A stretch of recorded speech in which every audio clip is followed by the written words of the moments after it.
प्रिय विद्यार्थियों, आप सभी लोगों का स्वागत है आपके अपने YouTube चैनल डीजे सर पर। लोगों के अंदर ज्ञान की पुंगी बजाने वाला, न कि गानों का रिमिक्स बजाने वाला। प्रिय विद्यार्थियों, 4 भागों में देखिए आप लोगों को ये डिस्कस किया गया है। देखिए यहाँ पर जो है कक्षा 12 के विद्यार्थियों के लिए गृह विज्ञान का मोस्ट इंपॉर्टेंट सेशन चल रहा है और रेगुलरली जो मोस्ट इंपॉर्टेंट और आपके प्री बोर्ड भी स्टार्ट हो गए हैं। तो जैसे जैसे मुझे पेपर मिल रहा है प्रिय विद्यार्थियों, मैं उसका डिस्कस भी कर रहा हूँ। अभी देखिए हिंदी और इंग्लिश का पेपर डिस्कस किया गया है आप लोगों के साथ, तो जबरदस्त तरीके से उसे देखिएगा और अपने क्लासमेट पर शेयर भी कीजिएगा। गृह विज्ञान कक्षा 12 के लिए आप विद्यार्थी हैं और अति लघु उत्तरीय प्रश्नों की श्रृंखला को लेकर परेशान है, तो टोटल 200 महत्वपूर्ण प्रश्नों की श्रृंखला का बात किया जाएगा इसमें, जो कि आपके प्री बोर्ड और बोर्ड के लिए बहुत ही कारगर साबित होने वाले हैं। तो वीडियो को बिना स्किप किए हुए पूरा देखिएगा। देखिए यहाँ पर विद्यार्थियों जो है 4 पार्ट में जो है ऑलरेडी जो है 80 प्रश्नों की श्रृंखला का बात हो चुका है, ठीक है ना। ये टोटल जो है 80 प्रश्नों की श्रृंखला का डिस्कशन हो चुका है। अब यहाँ से हम लोग चलेंगे 5वें सेशन को लेकर प्रिय विद्यार्थियों, जिसमें कि 81 से लेके यहाँ पर जो है आप लोग का जो डिस्कस किया जाएगा यहाँ पर 100 क्वेश्चन तक का ना, यानी 81 से लेके आपका टोटल जो डिस्कस होगा वो होगा आपका कितने प्रश्न, 100 प्रश्न तक। तो चलिए आइए बढ़ते हैं यहाँ पर हम लोग लेकर इस सेशन को 81 से लेकर 100 प्रश्नों की श्रृंखला को, और ये हम लोग का जो है पार्ट 5 है। और 200 महत्वपूर्ण प्रश्नों की श्रृंखला में यदि आपने पार्ट 1, पार्ट 2, पार्ट 3 और पार्ट 4 को नहीं देखा है तो उसे जरूर देख लीजिएगा, ठीक है ना। चलिए यहाँ बढ़ते हैं हम लोग। देखिए 81वां प्रश्न क्या है आप लोगों का, आंतरिक संचार क्या है। आंतरिक संचार क्या होता है। देखिए आंतरिक संचार के बारे में बात करें प्रिय विद्यार्थियों हम लोग, तो संगठन के भीतर कर्मचारियों के बीच जो संवाद होता है उसे ही हम लोग आंतरिक संचार बोलते हैं। क्या बोलते हैं, जो संगठन के भीतर जो होता है कर्मचारियों के बीच में जो संवाद होता है उसे हम लोग क्या बोलते हैं, आंतरिक संचार बोलते हैं, ठीक है ना।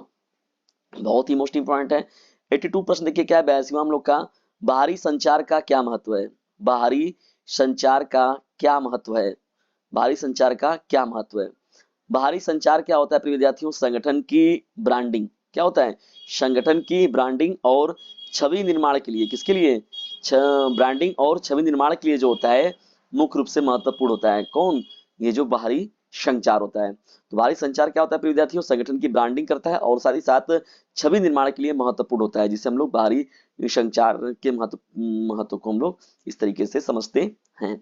83 प्रश्नों की हम लोग बढ़ते हैं। देखिए हम 83वां प्रश्न क्या है हम लोगों का, जनसंपर्क अधिकारी का क्या कार्य होता है। जनसंपर्क अधिकारी का कार्य क्या होता है। देखिए जनसंपर्क अधिकारी के बारे में अगर बात करें तो मीडिया और जनता के साथ अच्छे संबंध बनाता है। देखिए जनसंपर्क अधिकारी का काम क्या होता है, जनता और मीडिया के बीच में जो है मधुर संबंध, अच्छे संबंध व्यवस्थापित करने का काम जो होता है वो जनसंपर्क अधिकारी के अंतर्गत होता है। 84वें प्रश्न की ओर बढ़ते हैं। देखिए संगठन के लिए ईमेल संचार क्यों महत्वपूर्ण है। देखिए ईमेल क्या होता है प्रिय विद्यार्थियों, ईमेल संचार जो होता है तेज और कुशल संवाद का माध्यम होता है, ठीक है ना। तेज बहुत ही पहली बात तो तेजी से ये ईमेल कितना आसान काम होता है, बहुत ही तेजी से एक जगह से दूसरे जगह पर बहुत तेजी से ये भेजा जाता है, और कुशल संवाद का एक विशेष माध्यम भी अब बन चुका है, ठीक है ना। ईमेल जिसे हम लोग कहते हैं भैया आपका ईमेल क्या है, आपका जीमेल क्या है, नहीं जीमेल तुरंत लोग दे रहे हैं ना। चैप्टर देखिए 6 से हम लोग का early childhood care and education revisit. देखिए बाल पोषण में, बाल विकास में पोषण का क्या महत्व है। बाल विकास में पोषण का क्या महत्व है। बाल विकास में पोषण का क्या महत्व है। देखिए पोषण क्या करता है विद्यार्थियों, बालक के शारीरिक और मानसिक विकास को प्रभावित करता है। देखिए पोषण क्या होता है, पोषण बहुत ही महत्वपूर्ण तथ्य है, और केवल शारीरिक नहीं बल्कि मानसिक भी, और केवल मानसिक नहीं शारीरिक भी। तो शारीरिक और मानसिक विकास का संतुलन बनाए रखना बहुत जरूरी होता है, और ये संतुलित आहार का इसमें महत्वपूर्ण योगदान होता है, और बहुत ही इंपॉर्टेंट ये होता है ना, पोषण का बहुत ही महत्वपूर्ण रोल होता है। 86वें प्रश्न की ओर बढ़ते हैं हम लोग। देखिए 86 प्रश्न क्या है, बाल शिक्षा में कहानी सुनाने का क्या महत्व है। देखिए कहानी सुनाना बच्चों में जो होता है वो भाषा का विकास करता है विद्यार्थियों, और साथ ही साथ कल्पना शक्ति को बढ़ावा देता है।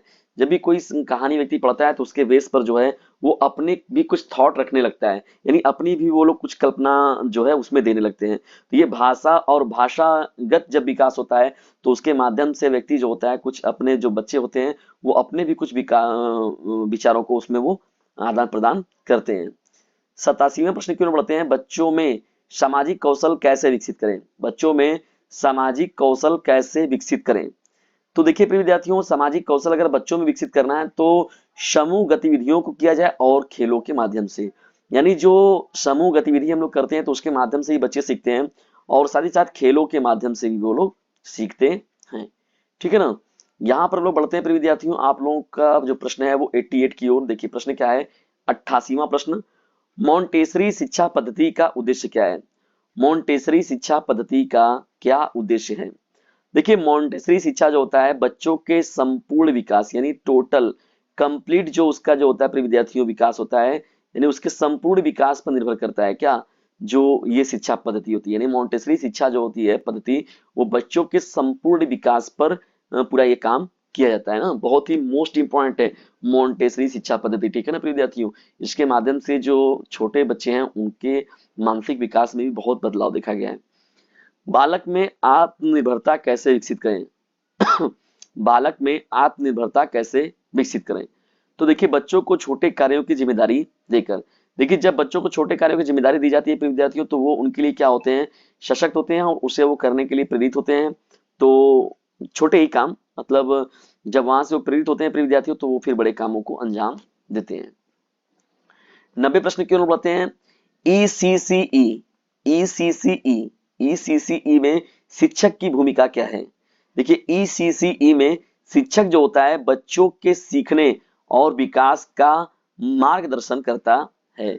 ईसीसीई में शिक्षक क्या होता है, बच्चों के सीखने का और उसके विकास के मार्गदर्शन के रूप में कार्य करते हैं। ठीक है ना। ये प्रश्न भी जो है मोस्ट इंपॉर्टेंट है प्रिय विद्यार्थियों। सेशन में आगे बढ़ने से पहले यदि वीडियो थोड़ा सा भी आप लोग के लिए हेल्पफुल लग रहा है तो इसे अपने क्लासमेट पर जबरदस्त तरीके से शेयर कीजिएगा, और वीडियो यदि थोड़ा सा भी हेल्पफुल लग रहा है तो इसे लाइक और शेयर जरूर कर दीजिएगा, क्योंकि उससे होता क्या है प्रिय विद्यार्थियों कि उससे एक इंटरनल मोटिवेशन मिलता है, जिससे कि चीजें आप लोगों के लिए कंटेंट बनाने में और अच्छा लगता है कि नहीं, हाँ मेरे जो पढ़ाए हुए चीजें हैं वो बच्चों को पसंद आ रही हैं, अच्छी लग रही हैं, तो अपने कंटेंट को कंटिन्यू करने में बहुत ही आनंद आता है। तो प्रिय विद्यार्थियों से शेयरिंग जरूर कीजिए, शेयर जरूर कीजिएगा। चैप्टर देखिए आते हैं हम लोग यहाँ first, work livelihood and career. देखिए 91 प्रश्न क्या हम लोग का 51वां प्रश्न, आजीविका चुनने में कौन कौन से कारक प्रभाव डालते हैं? देखिए आजीविका जब हम लोग चुनते हैं कि कौन से काम किया जाए, कैसे किया जाए, तो आजीविका चुनने के लिए जो काम होता है प्रिय विद्यार्थियों, तो हम लोग अपने रुचि के अनुसार उसको चुनते हैं, अपनी योग्यता के अनुसार हम लोग उसे चुनते हैं, अपने अवसर के अनुसार हम लोग उसे चुनते हैं, और साथ ही साथ अपनी आर्थिक स्थिति के अनुसार उसे हम लोग चुनते हैं। यानी आजीविका को चुनने का जो ये रास्ता होता है प्रिय विद्यार्थियों, कई कारक उसके लिए प्रभावित करने वाले होते हैं, जिसमें रुचि, योग्यता, अवसर और ये आर्थिक स्थिति जो होती है, ये सभी के सभी मिलकर उससे प्रभावित करती हैं। 92 प्रश्न देखिए क्या है प्रिय विद्यार्थियों हम लोगों का, महिलाओं के लिए ना, महिलाओं के लिए स्वरोजगार के कौन कौन से अवसर हैं? देखिए महिलाओं के लिए स्वरोजगार के लिए अगर देखा जाए तो मुख्य रूप से जो है सिलाई जो होता है, देखिए सिलाई में इनका महत्वपूर्ण रूप से स्कोप है। बुनाई में अगर देखा जाए, कुकिंग हो गया, और साथ ही साथ ऑनलाइन व्यवसाय में भी महिलाएं जो है वो बढ़ चढ़कर आगे आ रही हैं।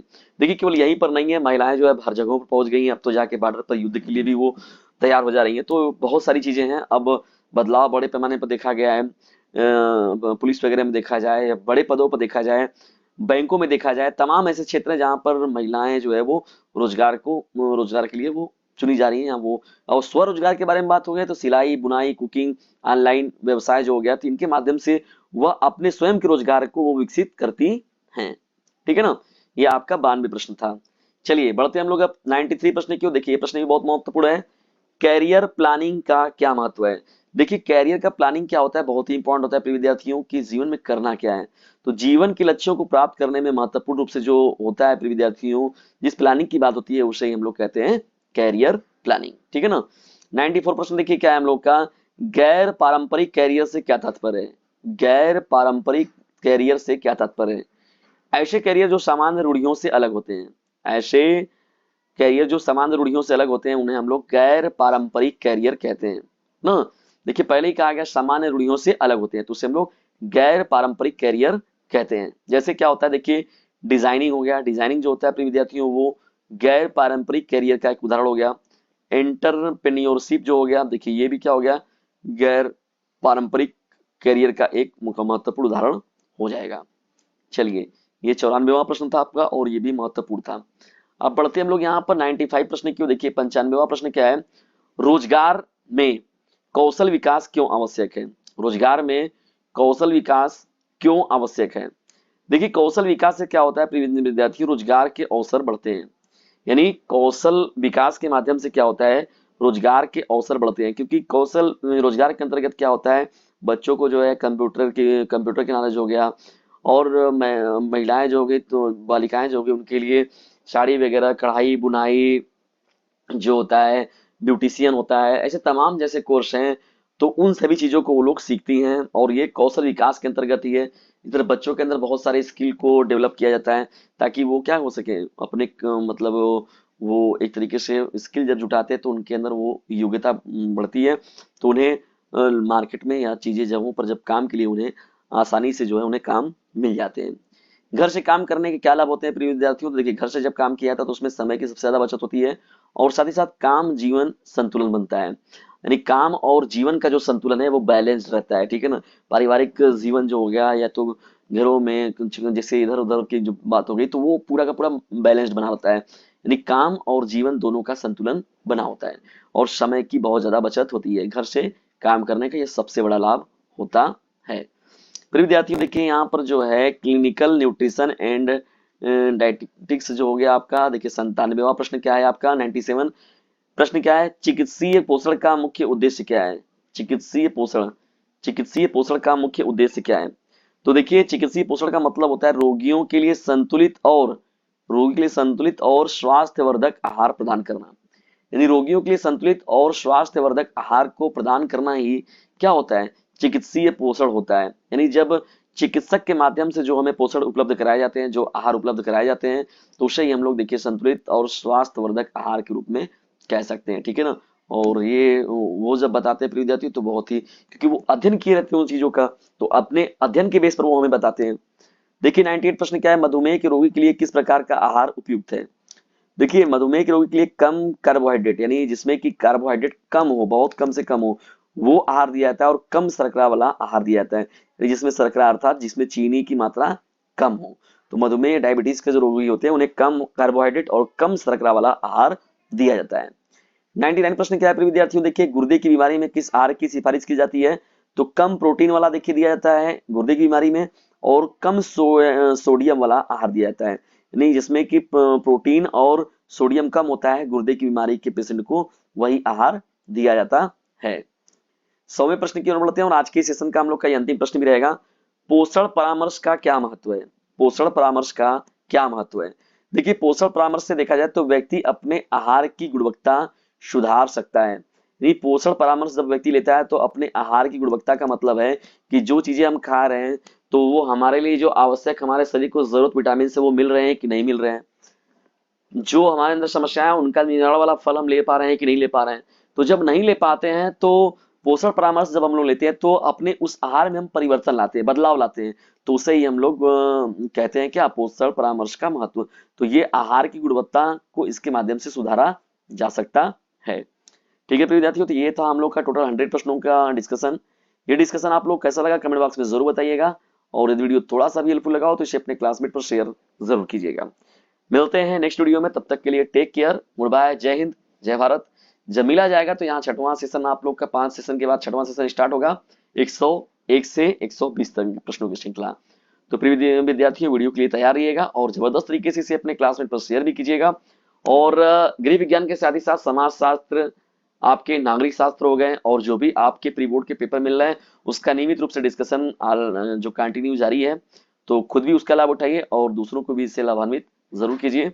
और यदि इसका पीडीएफ पाना चाहते हैं तो कमेंट बॉक्स में अपनी राय जरूर दीजिएगा। और प्रिय विद्यार्थियों तो जो है चीजें आप लोग के लिए उपलब्ध कराई जाएंगी। तब तक के लिए जो है आप लोग इसे स्टडी करते रहिए, और जबरदस्त तरीके से इसे अपने क्लासमेट पर शेयर भी कीजिएगा।